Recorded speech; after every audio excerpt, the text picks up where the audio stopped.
Nabi Muhammad itu dilahirkan di Mekah, wa dufina bil Madinah, dan dimakamkan di Madinah.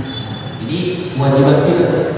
Kalau dalam Maulid Ad-Dibai itu ada disebutkan ya, Mauliduhu di Mekah wa hijratuhu bil Madinah wa sultanuhu di Syam. Kasih tahu.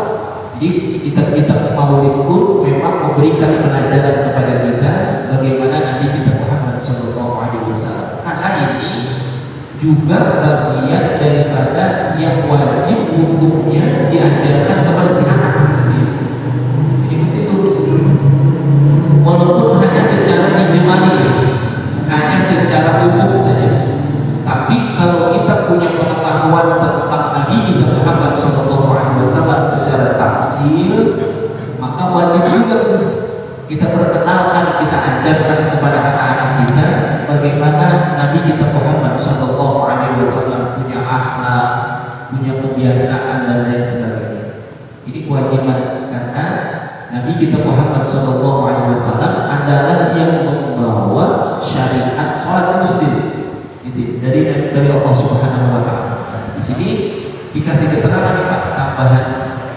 Jadi mengenal Nabi kita Muhammad Sallallahu Alaihi Wasallam ini pas banget ini ya. Bulan Maulid ini pas banget bahasanya sampai di situ. Wa'lam anna Nabiy Sallallahu Alaihi Wasallam lima balagha minal umri arba'ina sanatan naba'ahu Allah Ta'ala fi yaumil itsnain fi syahri Rabiul Awal. Ini hebatnya luar biasa. Nabi kita Muhammad SAW itu lahirnya hari Senin. Ya, riwayat yang paling banyak menyebutkan hari Senin tanggal 12 Rabiul Awal. Dan hebatnya lagi, Nabi kita Muhammad SAW itu lima balagha minal umri arba'ina sanatan. Ketika usianya itu sampai kepada usia 40 tahun, naba'ahu Allah Ta'ala, Allah angkat Nabi kita Muhammad SAW jadi Nabi dan Rasul fi yaumil itsnain, di hari Senin, fi syahri Rabiul Awal, di bulan Rabiul Awal. Luar biasa. Jadi Nabi lahirnya hari Senin 12 Rabiul Awal, diangkat jadi Nabi dan Rasul di hari Senin 12 Rabiul Awal. Itu luar biasa. Ya, ada penyebutan Syahrul Rabiul Awal adalah bulan Nabi, lahirnya Nabi dan juga diangkatnya Nabi sebagai Nabi dan Rasul adalah di bulan Rabiul Awal dan di hari Senin juga. Makanya hari Senin itu punya fadilah, punya keutamaan sampai-sampai Nabi kita Muhammad SAW setiap hari Senin itu puasa. Dan kita ada kesunahan juga tuh puasa Senin, Kamis, atau puasa di hari kelahiran kita. Ya. Ini dibolehkan, disunahkan banget gitu ya. Nah itu berarti Nabi sebelum usia 40 tahun, bagaimana kalau kondisinya keadaan? Ya Nabi itu tetap maksud, tetap terpelihara. Jadi Nabi itu sejak lahir, bahkan sebelum lahir pun, ya kan, Nabi itu bicara kelahirannya secara zahir di muka bumi itu, ya, jelas bahwasanya keadaannya diceritakan dalam banyak riwayat. Tapi sejatinya kalau dalam hadis kursi disebutkan, laula ya Muhammad ma khalaqtu aflaka, gitu. Allah dalam hadis kursi berfirman kepada Nabi Muhammad, kalau bukan karena engkau wahai Muhammad, sampai 2 kali diulang, kalau bukan karena engkau wahai Muhammad, aku tidak akan menciptakan semuanya ini. Ya, karena memang cahaya Nabi Muhammad lebih dulu ada diciptakan oleh Allah Subhanahu wa Ta'ala dibandingkan alam ini. Makanya dalam riwayat itu cahayanya Nabi Muhammad ketika sudah diciptakan dikelilingi di arasy, ya, dikelilingi di kursi, dikelilingi di surga. Dalam riwayat cahayanya Nabi Muhammad SAW itu mengeluarkan keringat. Nah, dari tetesan keringat itulah satu tetesan diciptakannya Nabi Adam alaihissalam. Bayangin, Nabi Adam diciptakannya dari tetesan keringatnya, cahaya yang nurnya Nabi Muhammad Sallallahu Alaihi Wasallam. Itu tetesannya aja jadi Nabi, apalagi cahayanya. Luar biasa. Makanya kalau ada orang yang anggap remeh Nabi Muhammad, orang satu-satunya di muka bumi ini yang kalau kita kagak sebut namanya di dalam sholat kita jadi kagak sah. Siapa? Nabi kita Muhammad Sallallahu Alaihi Wasallam. Di dalam tasyahud akhir, rukun hukumnya ketika kita menyebut nama Nabi kita Muhammad Sallallahu Alaihi Wasallam. Nah ini di usia 40 tahun, Allah Ta'ala fi yaumil itsnain fi syahri Rabiul Awal. Nabi kita Muhammad Sallallahu Alaihi Wasallam diangkat menjadi Nabi dan Rasul di hari Senin bulan Rabiul Awal. Wa arsalahu likafatin nasi basyiran wa nadhira. Dan Nabi Muhammad Sallallahu Alaihi Wasallam diutus oleh Allah likafatin nas, untuk umat manusia seluruhnya, basyiran wa nadhira, untuk mengabarkan berita gembira dan peringatan kepada umat manusia. Basyiran wa nadhira. Walamma balagha sallallahu alaihi wasallam minal umri ihda wa khamsina sanatan, dan ketika usia Nabi kita Muhammad sallallahu alaihi wasallam sampai kepada usia 51 tahun, ya. Wa nisfan, 51 tahun setengah. Asra bi jasadihi wa ruhihi yaqzatan min Makkah ila Baitul Muqaddas. Ada yang baca Baitul Muqaddas, ada yang baca Baitul Maqdis. Dua-duanya boleh, Pak. Jadi kalau ada yang menyebut Baitul Muqaddas, tapi kita paling umum saya ikutin Baitul Maqdis. Jadi usia Nabi 51 tahun setengah, Nabi itu diisrakan, ya, diisrakan. Dan juga summa araja minhu ila sama, lalu diangkatlah ke langit. Jadi bukan hanya Isra tapi Mi'raj. Isra dan Mi'raj Nabi kita Muhammad sallallahu alaihi wasallam itu di usia Nabi yang ke-51 tahun. Itu luar biasa, ya. Ini Pak, ada peristiwa yang luar biasa dari Isra Mi'raj Nabi. Jadi kalau tadi ada pertanyaan, Nabi sebelum usia 40 tahun itu ngapain? Kan belum ada risalah. Rasulullah ngapain? Ternyata Rasulullah tetap terjaga. Jadi Nabi kita Muhammad Sallallahu Alaihi Wasallam belum pernah kenal yang namanya berhala, belum kenal yang namanya apa yang dilakukan oleh orang-orang Arab jahiliyah. Nabi kita Muhammad Sallallahu Alaihi Wasallam itu dibelah dadanya semasa hidupnya 2 kali. Yang pertama ketika usia Nabi kita Muhammad Sallallahu Alaihi Wasallam usia 3 tahun. Nabi usia 3 tahun main sama teman-teman sebaya. Lalu ketika di depan Ka'bah turunlah malaikat Jibril. Ya, teman-teman sebayanya kabur. Ya, Nabi dipegang sama malaikat Jibril, lalu dibelah dadanya, dikeluarkan hatinya, lalu dicuci sampai bersih. Nah, disitulah bukti bahwasanya Nabi kita Muhammad Sallallahu Alaihi Wasallam terpelihara hatinya senantiasa suci. Nah, yang kedua, Nabi Muhammad itu dibelah dadanya dan diambil hatinya lalu dicuci lagi ketika usia 51 tahun. Kenapa? Di tahun itu Nabi kita Muhammad Sallallahu Alaihi Wasallam kehilangan orang yang paling dicintai, yaitu pamannya Abu Thalib dan istrinya Khadijah. Nabi sedihnya luar biasa. Makanya Nabi dalam riwayat kesedihan Nabi yang disebut sebagai tahun kesedihan, Amul Huzni, adalah ketika di tahun yang sama Rasulullah ditinggalkan oleh Abu Thalib dan istrinya Khadijah. Itu sedihnya luar biasa. Makanya disebutnya Amul Huzni. Jadi wajar ya, karena Nabi itu pun manusia, ya, punya sifat-sifat kemanusiaan, al-aqrabul basyariyah. Nabi kita Muhammad SAW punya sifat kemanusiaan.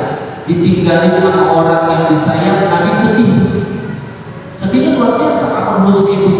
Makanya di tahun itu ya, ketika usia Nabi usianya 51 tahun, Nabi mengalami peristiwa yang luar biasa, yaitu ditinggal oleh orang yang paling disayang sama Nabi, dan beliau pun sangat menyayangi Nabi. Abu Thalib adalah orang yang paling mendukung dakwah Nabi. Si Khadijah apalagi bukan hanya dukungan secara moral, begitu juga secara material. Ya, jadi harta Khadijah itu semuanya diserahkan kepada Nabi untuk bagaimana Rasulullah berdakwah. Makanya Nabi sedihnya luar biasa. Makanya terjadilah peristiwa Isra dan Mi'raj di tahun itu. Dalam rangka apa? Allah Subhanahu wa taala ingin menghibur Rasulullah sallallahu alaihi wasallam. Makanya itu sunnah bagi kita, Pak. Jadi sunnah buat kita tuh. Orang kalau dapat musibah lalu sedih, apa yang dihibur? Sunnahnya begitu. Kita melihat Rasulullah SAW ketika bersedih dengan kesedihan yang luar biasa, Allah Subhanahu wa taala ingin menghibur Rasulullah SAW. Makanya Nabi di tahun itu dadanya dibelek lagi sama malaikat Jibril. Kenapa? Ba'da asar, setelah sholat asar Rasulullah mampir ke rumah Abu Bakar. Dari rumah Abu Bakar Rasulullah balik lagi ke Ka'bah. Sampai di Ka'bah turunlah malaikat Jibril yang nanti habis maghrib Rasulullah ada Isra. Nah itu habis asar Rasulullah datang malaikat Jibril. Hati Nabi dicuci lagi, dibersihkan lagi. Kenapa? Karena Allah, Nabi Muhammad kesedihannya terlalu berkepanjangan, khawatir menjadi ada setitik kotoran di dalam hati Nabi kita Muhammad Sallallahu Alaihi Wasallam. Nah dicuci lagi, dikeluarkan hati Nabi dicuci. Habis maghrib Rasulullah diberangkatkan Isra dan Mi'raj, dihibur oleh Allah Subhanahu Wa Taala dengan memperjalankannya dari Masjidil Haram ke Masjidil Aqsa. Lalu araja ila sama, yang diangkat ke langit dalam rangka Mi'raj Nabi kita Muhammad Sallallahu Alaihi Wasallam. Sunnah. Makanya kalau kita dapat musibah, ya sedih, ya hibur, apa? Ajak jalan-jalan. Gitu. Sunnahnya begitu, karena Nabi itu diajak jalan-jalan. Asra bi'abdihi lailan. Ya, jadi Isra Mi'raj itu adalah bagian daripada Allah menghibur Nabi kita Muhammad Sallallahu Alaihi Wasallam ketika beliau di usia 51 tahun setengah. Itu asra bi jasadihi wa ruhihi. Jadi yang diisrakan itu bukan hanya jasadnya tapi juga ruhnya yang zatan dalam keadaan tersadar, bukan mimpi. Jadi Nabi Isra itu bukan mimpi, dalam keadaan yang zatan, dalam keadaan sadar. Nabi diajak, jadi perjalanan di waktu malam. Makanya kalau ada orang jalan malam-malam itu namanya Isra. Secara bahasa ya, bapak nih dari rumah mau ke warung, jalan malam-malam itu Isra namanya. Warung Isra gitu. Ada hansip jalan malam-malam, bukan Isra, itu Ronda. Naik lagi itu kan. Nah itu perjalanan di waktu malam. Nah, summa araja minhu ila samawati sab'i, lalu diangkat araja sampai ke langit yang ketujuh. Kan ada salawat itu ya, sallu ala nurillati araja sama, karena menembus terus sampai kepada langit yang ketujuh, ila sidratil muntaha, kepada penghabisan segala langit. Langit ketujuh udah paling, kalau bahasa kita puncer, udah dipuncer, udah ada sidratil muntaha. Ila mustawa sa'yafi isriful aqlaq, sehingga Nabi kita bisa mendengar langsung bagaimana catatan-catatan yang ada bagi manusia di sana.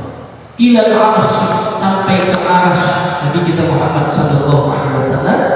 Ila makanil khitabi ma'a rabbih, tempat di mana bertemu langsung dengan Allah Subhanahu wa taala. Makanya dalam riwayat Pak, ketika Nabi di Isra dan di Mi'rajkan sampai kepada langit yang ketujuh, sampai di situ malaikat Jibril berhenti. Kata malaikat Jibril, ya Muhammad, cukup saya sampai di sini. Gak bisa saya tembus yang namanya Sidratul Muntaha. Gak bisa saya tembus yang namanya Arsy. Arsy itu bisa dimasuki hanya bagi makhluk Allah yang paling mulia. Malaikat Jibril kita izin kepada Nabi kita Muhammad SAW untuk berhenti sampai di situ. Tapi Nabi kita Muhammad SAW sedih. Ya Allah, kenapa kekasihku nggak boleh masuk? Karena kan malaikat Jibril itu kan termasuk daripada kekasihnya Nabi kita Muhammad SAW. Ya Allah, kenapa malaikat Jibril nggak diizinin masuk? Akhirnya apa? Karena minta kepada Allah, itu malaikat Jibril diizinkan untuk masuk ke Arsy, ke Sidratul Muntaha. Tapi dalam riwayat malaikat Jibril berubah menjadi burung pipit. Ya, karena apa? Derajatnya nggak bisa masuk ke sana secara utuh sebagai malaikat ketika itu. Itu menandakan bahwasanya apa? Nabi kita Muhammad SAW punya derajat yang sangat luar biasa. Wa fadala fi dzalika al-waqtu alaihi salatu wassalam wa ala ummatihi khamsu salawat. Nah, inilah asal mulanya di mana kita difardukan salat 5 waktu dalam peristiwa Isra dan Mi'raj Nabi kita Muhammad sallallahu alaihi wasallam. Walamma kamula lahu sallallahu alaihi wasallam minal umri 33 sanatan amarahu Allah Ta'ala bil hijrati min Makkah ila Madinah. Nah, ini kalau bisa ceritain juga ke anak-anak kita. Nabi itu ketika umurnya 53 tahun Allah perintahkan untuk hijrah dari Makkah ke Madinah. Jadi Nabi itu hijrah ke Madinah. Itu atas perintah Allah. Nabi kita Muhammad SAW bicara hidup di kota Makkah ketika itu, Nabi nggak pernah ngeluh, sedikit pun nggak pernah ngeluh.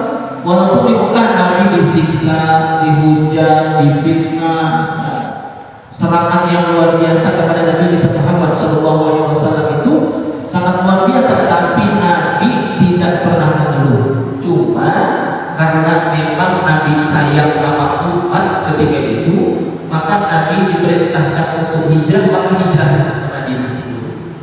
Karena ada peristiwa yang luar biasa yang dalam hijrahnya Nabi kita Muhammad SAW. Jadi ketika hijrah, sahabat-sahabat yang lain sudah pada berangkat, tinggal Nabi nih. Ya. Di sini diceritakan bahwasanya Nabi kita Muhammad SAW ketika hijrah dari Mekah ke Madinah, fa kharaja min Makkah yaumal khamis hilal Rabiul Awwal wa ikhtafa bi ghari Thur. Ya, Nabi itu keluar dari rumah yang mau ke Madinah itu diriwayatkan yaitu hari Kamis di bulan Rabiul Awwal juga. Ikhtafa bi ghari Thur, dan Nabi itu menetap dulu di Gua Thur. Ya, Nabi juga ketika mau keluar peristiwanya panjang juga itu. Nabi mau hijrah, ternyata orang-orang kafir Quraisy sudah mencium bahwasanya Nabi ini akan hijrah. Makanya rumah Nabi diapain? Dijaga, dikepung. Luar biasa itu dikepung dari habis maghrib sampai malam. Dikepung rumah Nabi. Ya, bahkan ketika itu tidak mungkinlah ketika itu Rasulullah SAW bisa keluar dari rumah. Cuma apa? Ya, atas kuasa Allah ternyata ada sahabat Nabi yang berani gantiin, yaitu Sayyidina Ali, seorang anak muda yang sangat pemberani. Nunggu itu. Akhirnya Sayyidina Ali tidur di tempat tidurnya Nabi. Kira-kira kalau kita berani kalau gitu ya, gantiin Nabi, tidur di tempat tidur Nabi yang kemungkinan besar bahwasanya Nabi itu akan dibunuh. Jadi kita kalau gantiin tur, oh ya, begitu kita gantiin, cuma kalau gantiin tempat tidur yang mana kita udah tahu akan disiksa, udah pasti kita sulit. Tapi Sayyidina Ali tahu. Nah, ini ada amalan yang luar biasa kan? Ini boleh diamalin nanti ya. Ini karena ijazahnya secara umum ini boleh bapak-bapak amalin ayat ini. Ternyata ayat ini luar biasa. Jadi ketika Nabi kita Muhammad SAW digantikan oleh Sayyidina Ali, tidurlah Sayyidina Ali di tempat tidur Nabi. Nabi ketika itu boleh ditungguin sama Abu Bakar,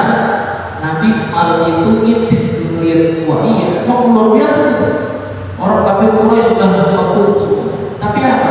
Nabi kita Muhammad Sallallahu Alaihi Wasallam karena mukjizatnya yang diberikan oleh Allah Subhanahu Wa Taala, dalam riwayat Nabi menggenggam pasir, lalu Nabi membaca surah Yasin dari ayat 1 sampai 9. Ini ayat ini yang banyak dipakai sama ulama-ulama kita ketika ya bicara bagaimana menghadapi sesuatu yang penting, menghadapi sesuatu yang kira-kira kita anggap ini adalah sesuatu yang sangat luar biasa kita.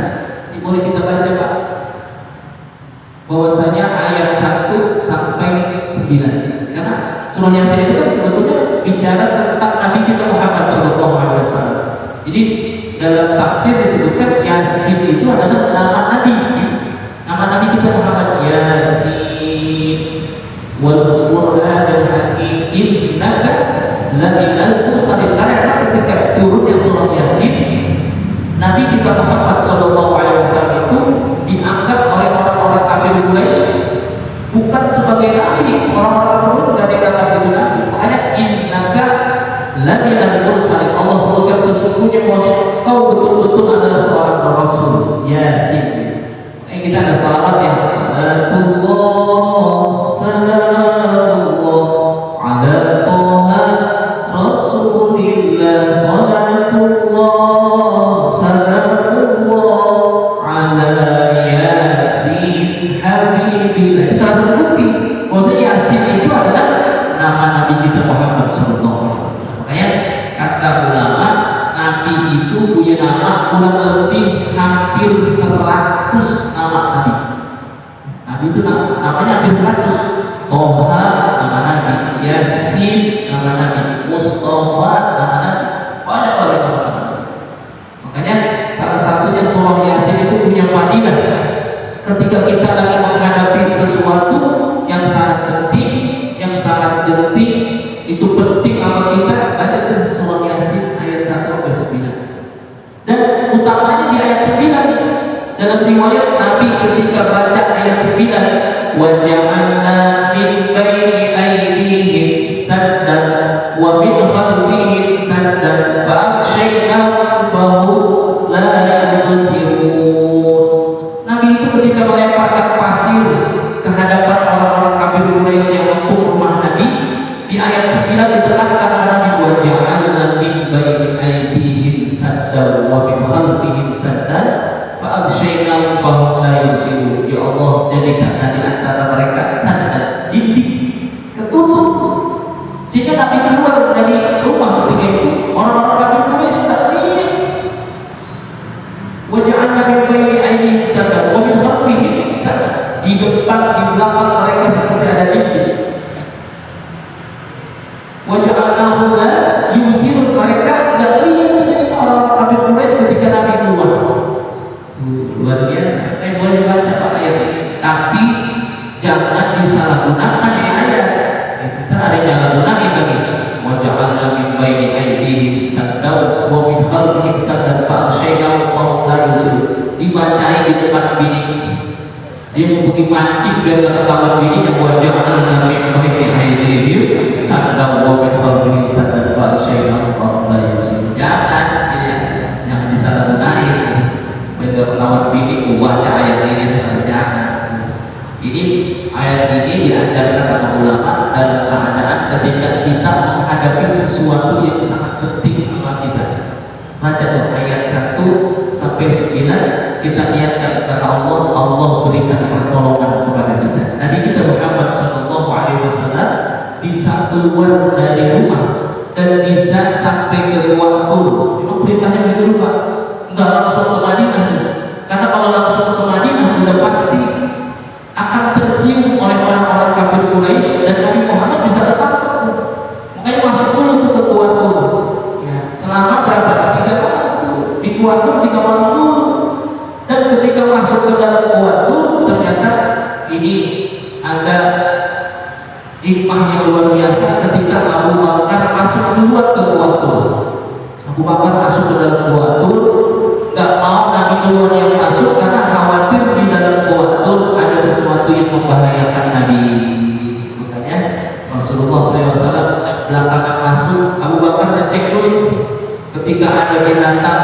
yang bisa menyekat Rasulullah itu disingkirin dulu sama Abu Bakar. Semua lubang-lubang yang ada di dalam gua ditutup sama Abu Bakar. Ketika sudah aman, baru Rasulullah disuruh masuk. Saking takzimnya kepada Nabi kita Muhammad SAW. Dan begitu bagaimana Abu Bakar itu menyelamatkan keadaan Nabi kita Muhammad SAW. Dan riwayat ternyata seluruh lubang yang ada yang ditutup, ada tersisa satu. Nabi Muhammad itu ketika itu kelelahan sampai di Gua Tur. Nabi Muhammad SAW tidur di pangkuannya Abu Bakar karena kelelahan, capek. Ya, Nabi kita juga manusia biasa juga. Tapi apa? Wa qalbuhu lam yanam wal ainu qad hasad. Nabi itu kalau tidur matanya, tapi hatinya enggak tidur. Ya, itu kehebatan Nabi. Nabi kalau tidur matanya ngantuk, ya tidur. Tapi apa? Wa qalbuhu lam yanam wal ainu qad hasad. Nabi itu kalau tidur cuma matanya, tapi hatinya enggak tidur. Ketika tidur di pangkuan Abu Bakar, Abu Bakar melihat ternyata ada satu lubang yang belum tertutup sama Abu Bakar, ditutup pakai kaki tadi. Sama Abu Bakar ditutup pakai kaki. Agar supaya khawatir dari lubang itu keluar binatang yang bisa menyerang Rasulullah. Beneran. Nabi Muhammad lagi tiduran di pangkuan Abu Bakar, ternyata di lubang itu ada kalajengking. Kaki Abu Bakar itu kalau bahasa kita diantuk ya, nama itu kalajengking. Dan itu Abu Bakar merasakan sakit yang sangat luar biasa. Nahan, tapi nggak mau kalau sampai Nabi bangun. Tetap dia menahan rasa sakit. Saking sakitnya Abu Bakar menahan itu sampai keluar air mata nangis. Makanya air matanya jatuh di pipi Nabi kita Muhammad SAW. Nabi Muhammad bangun tuh, bangun Nabi Muhammad. Abu Bakar, kenapa kau menangis? Enggak, saya nggak tahu apa. Saking pengen melindungi Nabi kita Muhammad SAW. Kata Abu Bakar, saya nggak tahu apa ya. Jangan bohong. Ternyata Nabi tahu ya, bahwasanya kaki Abu Bakar itu diantuk sama kalajengking. Akhirnya apa? Itu kakinya Abu Bakar diludahin sama Rasulullah SAW. Ini jangan menganggap ludah Nabi sama ludah kita ya. Kalau ludah kita, kaki kita diantuk kalajengking, kita ludah, kita busuk itu kaki. Ludahnya ludah Nabi. Makanya salah satu bukti bahwasanya yang keluar dari mulut Nabi itu semuanya mulia. Mulia. Yang ada pada diri Nabi itu semuanya mulia. Bahkan yang keluar dari mulut itu adalah kemuliaan yang luar biasa. Abu Bakar ditutup itu lukanya pakai Rasulullah SAW pakai ludah diusapnya. Lalu semua 3 malam di situ ternyata Rasulullah kan nggak punya makanan. Ternyata Asma binti Abu Bakar setiap pagi dan sore datang ke Gua Tur untuk ngasih makanan. Lalu ada sahabat yang lain membala kambing karena khawatir apa? Kalau Asma binti Abu Bakar datang ke Gua Tur ada jejak kaki, lalu orang kafir Quraisy nyerang. Ternyata strateginya setelah Asma binti Abu Bakar ngantri makanan, sahabat yang lain membala kambing ke Gua Tur. Jadi jejak kakinya bukan jejak kaki orang, jejak kaki kambing. Tuh luar biasa strategi. Setelah 3 hari dan ternyata udah nggak kecium lagi, Rasulullah beserta Abu Bakar berangkatlah untuk melanjutkan perjalanan ke Madinah ya ketika itu. Itu di hari Kamis awal dari Jumat itu baru berangkat. Tsumma kharaja min lailatil itsnain, lalu keluarlah dari Gua Tur itu di malam Senin. Jadi kita dulu di Gua Tur malam Senin baru keluar dari Gua Tur. Wa qaddama sallallahu alaihi wasallam al-Madinah ay Quba yaumul itsnain tsani asyar min Rabiul Awwal. Lalu Nabi sampailah di Quba. Ya, di Quba itu sampai kepada hari Senin. Kenapa? Perjalanan Nabi dari Mekah ke Madinah dan masuknya di Quba itu kurang lebih 1 minggu sampai di Quba. Makanya masjid yang pertama dibangun oleh Nabi kita Muhammad SAW adalah Masjid Quba. Kita kalau lagi pada haji umroh tuh suka diajak ziarah ke Quba pada sholat sunnah di Quba. Itu sholat di mana tempatnya masjid yang pertama dibangun oleh Rasulullah Sallallahu Alaihi Wasallam. Walamma kamala minal umri thalathu wa sittuna sanatan, dan ketika umur Nabi itu sampai kepada usia 63 tahun, tawaffahu Allah Ta'ala wa kana dzalika yaumul itsnain ats-tsani asyara min Rabiul Awwal. Nabi meninggalnya juga hari Senin tanggal 12 Rabiul Awal juga. 12 Rabiul Awal hari Senin wafatnya Nabi kita Muhammad sallallahu alaihi wasallam di usia 63 tahun.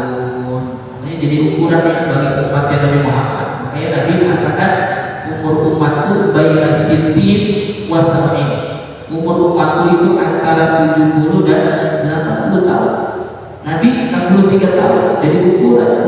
Fadufina fi hujrati Aisyah radhiyallahu anha, dan Nabi dimakamkan di hujrah, di ruangan di kamar tempatnya Aisyah radhiyallahu anha. Jadi makam Nabi yang sekarang itu, ya kalau kita sebut sekarang rumah Nabi, kamarnya itu Aisyah, dan dengan mimbar tempat sholatnya Nabi itu adalah Raudhah min Riyadil Jannah. Baiti wa bainal mimbari Raudhah min Riyadil Jannah, yang menjadi kesunahan kita kalau kita ziarah makam Nabi ya, ke Masjid Nabawi, ada keafdalan kita untuk berdoa di Raudhah. Itu tempat di mana Raudhah itu adalah antara rumah Nabi dan mimbarnya Nabi. Dan Nabi dimakamkan di hujrah. Hujrah itu kamar tempat di mana dia Aisyah tinggal di sana bersama-sama Rasulullah Sallallahu Alaihi Wasallam. Wa kana Nabi Sallallahu Alaihi Wasallam yaumul itsnain. Nabi itu pertama kali ketika ada di kandungannya Aminah, ketahuannya apa? Hari Senin. Makanya hari Senin Nabi semua hubungannya sama hari Senin. Jadi hamilnya ketahuan hari Senin, gitu ya. Dan juga ketika awal mulanya dia dilahirkan juga di hari Senin. Nabi kita Muhammad sallallahu alaihi wasallam. Dan juga ketika dilahirkan, ini perlu diingat Pak, Nabi kita Muhammad sallallahu alaihi wasallam lahirnya kagak sama kayak manusia biasa. Mohon maaf nih, kita kalau lahir dari rahim ibu kita lewat mana? Lewat mana? Yang pada zahirnya yang normal lewat farji, lewat kemaluan yang normal, kecuali yang tidak normal lewat apa? Sesar, dibelek perutnya. Itu hati-hati Pak, orang yang lahirnya sesar hati-hati. Kita mau gedenya joget mulia, sesar joget mulia.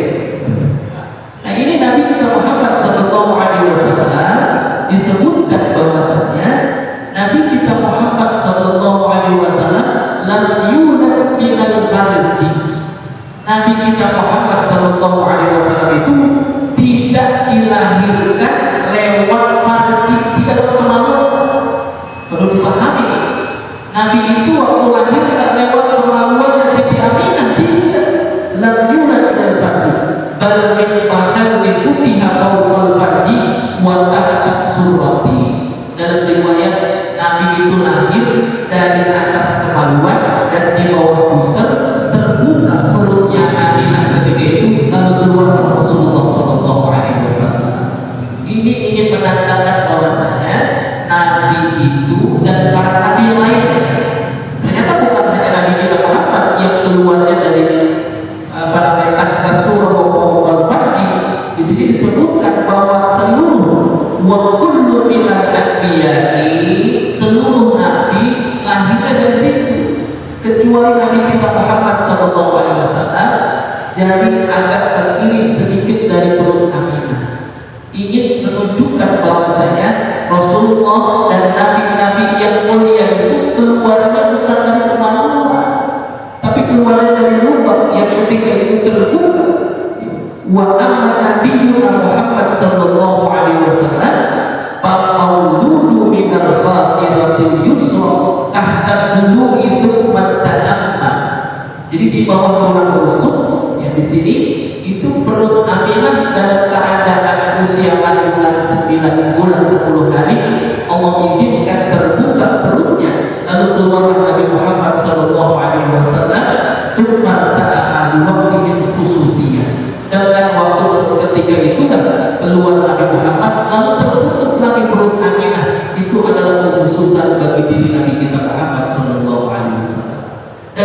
ketika di dalam kandungan, Aminah itu nggak pernah ngerasa kalau dirinya lagi hamil, nggak ngerasa kalau dirinya ngidam.